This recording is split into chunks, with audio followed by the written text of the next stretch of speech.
video, I'll be teaching you how to get blurry background on any phone, no matter how poor the camera of that phone is. The thing we call blurry background is actually shallow depth of field. Shallow depth of field is when a subject is properly separated from the background. Take for example, this video you are watching right now, you can see that my background is blurred. If I should come closer right now, you see that the background will keep getting blurrier because the camera is now focusing more on my face, separating me even more from the background.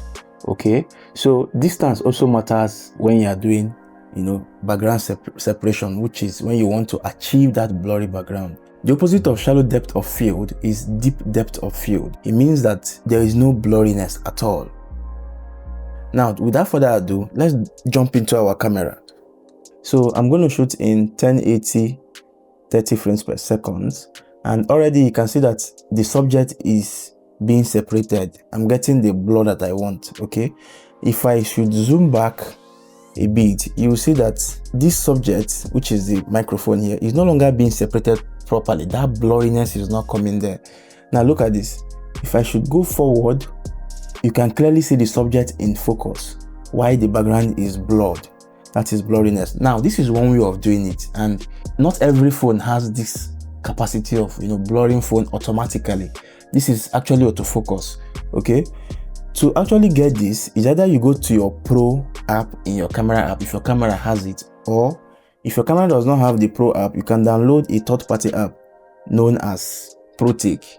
We use it to get that extra features that are not available in the camera app.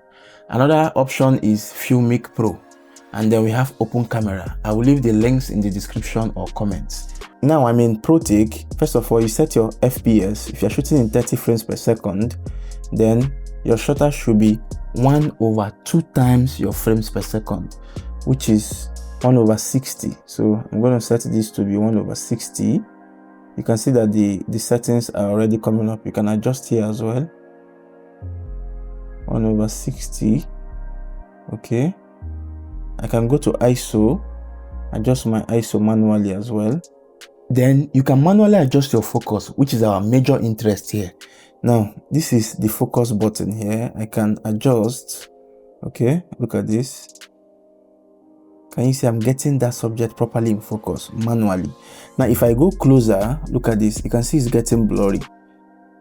No longer automatic now. Now it's a manual focus, so I can adjust this manually. Can you see this? There used to be a time when to get manual focus on phones was a big deal, but now smartphone technology is improving, and I believe very soon we might even be carrying cameras as smartphone.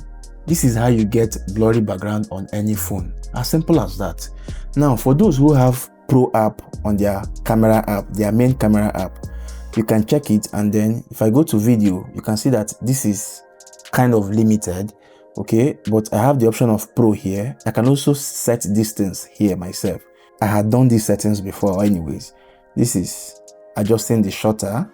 Okay, and this is ISO. I have done a video previously on shutter, ISO and the like, properly explaining distance in detail. If you want to watch the video, you can click here. Okay, so this is my ISO here. I can adjust, I can increase my ISO. All right, you can see this is good. Then for the focus now, we need to actually adjust it manually. The more you can see how well separated the background is. Okay, likewise, there used to be a time when camera apps even struggle to do these things we are doing now. They don't even come with Pro, but technology is improving day by day. So take your phone outside, try out things, be creative with them, and whenever you are shooting, always be intentional. Have in mind that, oh, okay, yes, I can actually get blurry background, and always use it. And always have in mind that you don't only use blurry backgrounds for pictures only. You use them for videos as well. In fact, when you tell somebody cinematic shots, that is what comes to their mind, even though there is more to it. If you found this video informative, please help us like this video, as it helps the algorithm push it to other people that wants to watch it. And if you've not subscribed to this channel yet, click that subscribe button and turn on notifications so that whenever we upload contents like this, you will get notified. See you in my next video.